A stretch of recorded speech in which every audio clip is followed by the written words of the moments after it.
mensaje de hoy tiene el título Ruegos Apostólicos. Y vamos a basar este tema en la segunda epístola del apóstol Pablo a los tesalonicenses, en el capítulo 2, versículo 1 al 3. ¿Qué estaba sucediendo en Tesalónica? Pablo les había enseñado a ellos de que el Señor Jesucristo iba a regresar a la tierra y iba a ser un retorno inminente. Inminente quiere decir de pronto. Dijo que iba a ser como un ladrón en la noche, o como los dolores de la mujer encinta, que de pronto, ¿verdad?, vienen los dolores y tiene que venir el alumbramiento. Pero la inminencia no tenía que ser, no quería decir necesariamente inmediato, como es lo que se ha manejado siempre, ¿verdad? Que va a venir ya va a regresar.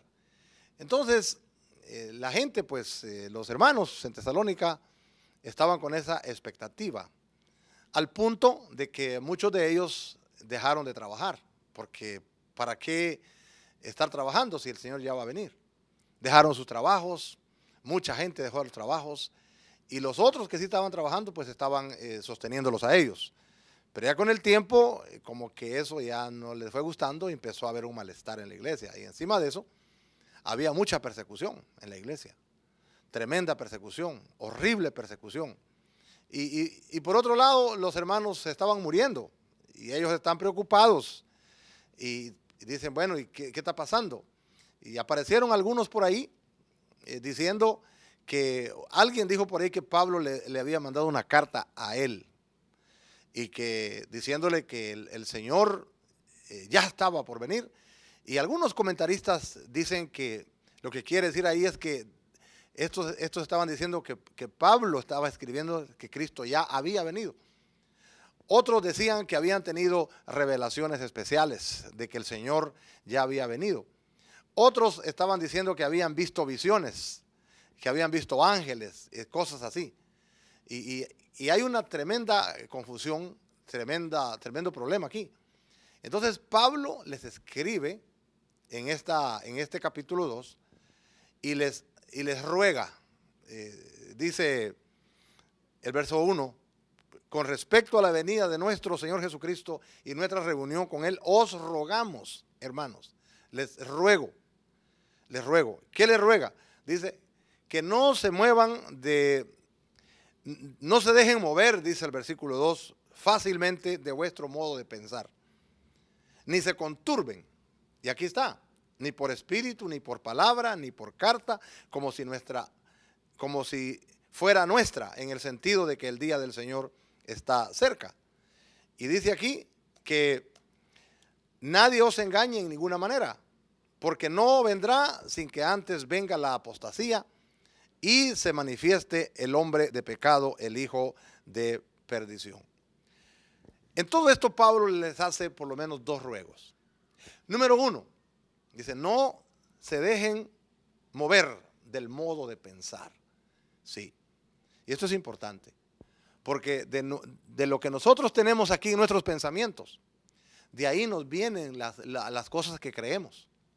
Y de lo que creemos viene nuestra manera de comportarnos, nuestra manera de vivir.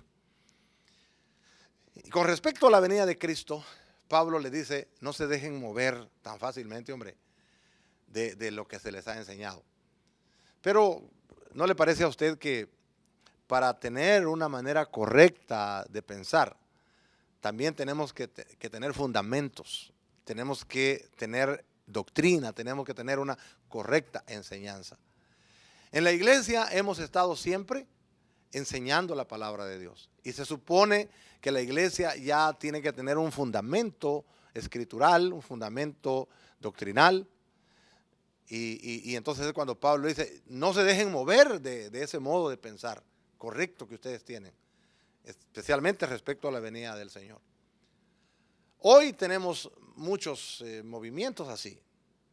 Tenemos mucha gente que se ha levantado hablando tantas cosas de la venida de Cristo, y algunos pues que no tienen un modo de pensar correcto, se dejan mover de un lado para el otro. Pero es importante este punto, muy importante según yo, según lo que yo veo acá. Porque si nosotros no tenemos un credo correcto, si nosotros no tenemos un estudio correcto, si no tenemos fundamentos correctos, entonces, ¿de qué modo de pensar estamos hablando? Por eso usted y yo necesitamos documentarnos correctamente de la palabra de Dios, documentarnos correctamente de la doctrina del Señor, de la doctrina de su palabra. No se dejen mover de vuestro pensamiento. Segundo, dice Pablo, no se dejen engañar. Un ruego a no dejarse engañar. Dice Pablo, miren, antes de que Cristo venga, antes de que el día del Señor venga, tienen que acontecer dos cosas. Tienen que haber dos acontecimientos. Dice aquí, número 1, versículo 3. Nadie os engañe en ninguna manera, porque no vendrá. ¿Qué no vendrá? El Señor, el día del Señor. No vendrá sin que antes venga la apostasía y se manifieste el hombre de pecado, el hijo de perdición.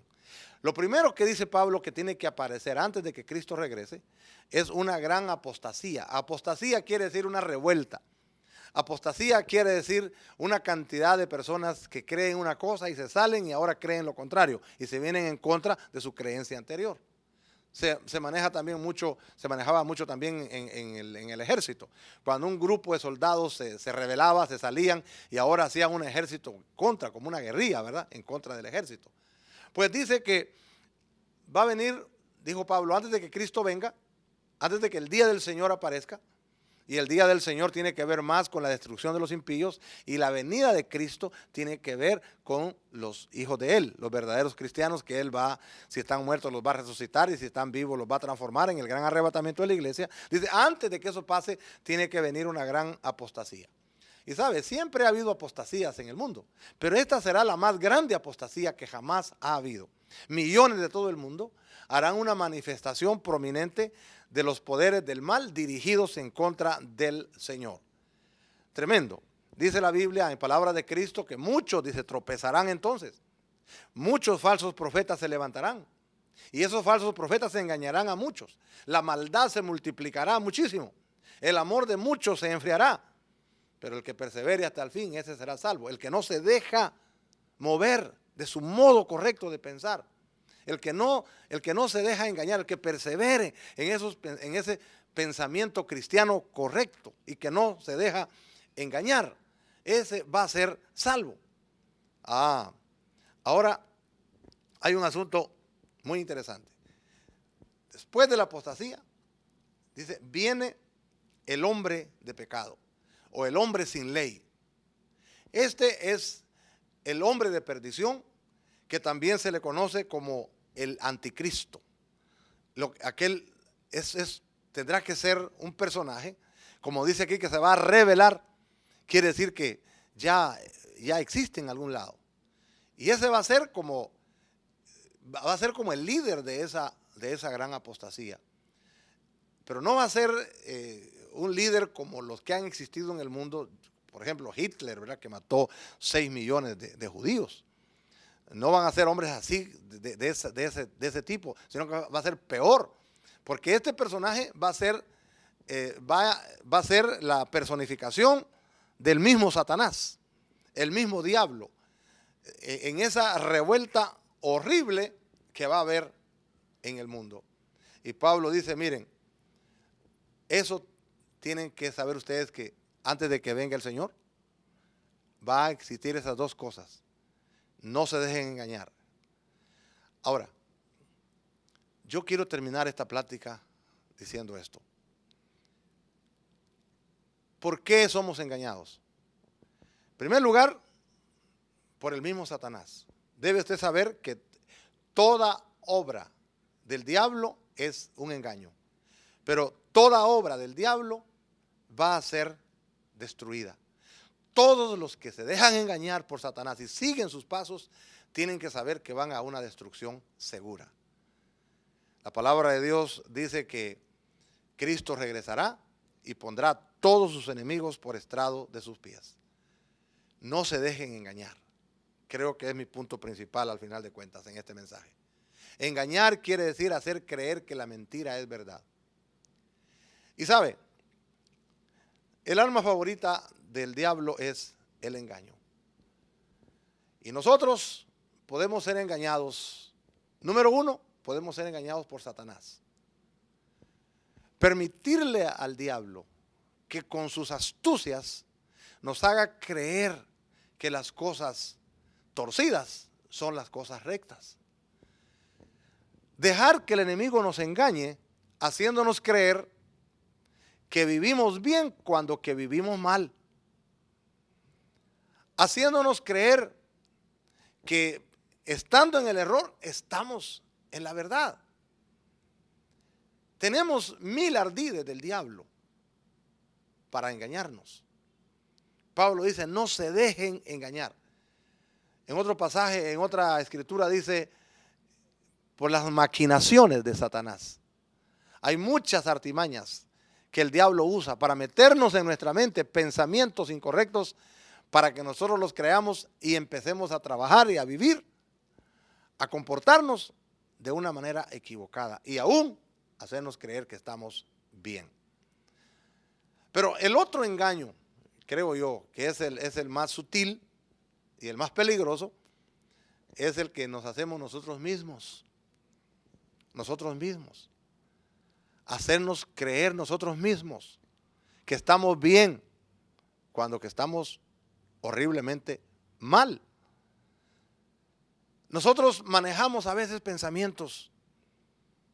¿Cuántas personas he visto yo que ya no van a la iglesia, por ejemplo, por decir algo? No van a la iglesia. Y cuando se les llama la atención, hermano, hermana, ¿qué pasó? Que ya dejó de ir a la iglesia. Y dice, yo no necesito la iglesia para ser cristiano. Yo aquí en mi casa, yo aquí le pido a Dios y Dios aquí me contesta. Eso de la iglesia es pérdida de tiempo. Eso de la iglesia, no hay nada bueno ahí en la iglesia. ¿Y qué pasó con lo que dice la Biblia? No dejen de congregarse como algunos tienen por costumbre. Y tanto más cuanto ves que aquel día se acerca. ¿Quién fue el que originó la iglesia? ¿En la mente de quién estuvo el formar la iglesia? ¿No fue en la mente de Cristo? Él es todo sabio. Pero cuando nosotros nos metemos esos pensamientos que no es necesario ir a la iglesia, ¿a quién le estamos obedeciendo? ¿O quién se está engañando? Si no es uno mismo. O cuando nosotros dejamos la vida de oración. Tal vez no lo decimos verbalmente, pero en nuestro comportamiento, en nuestra actitud, estamos diciendo que orar no es necesario. Cuando que Cristo mismo dice que la oración es una necesidad.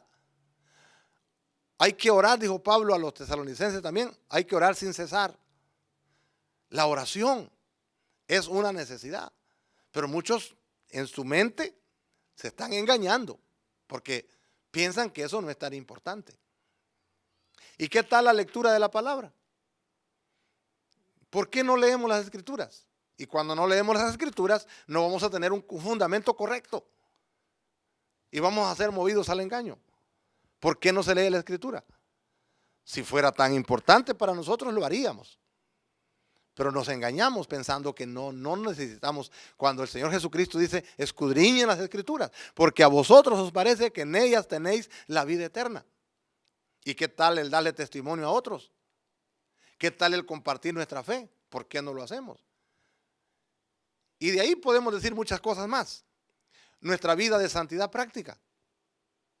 ¿Qué le hace creer a un hombre que dice que es cristiano y anda también fornicando, adulterando, robando, mintiendo y todavía cree que está bien? Se está engañando a sí mismo.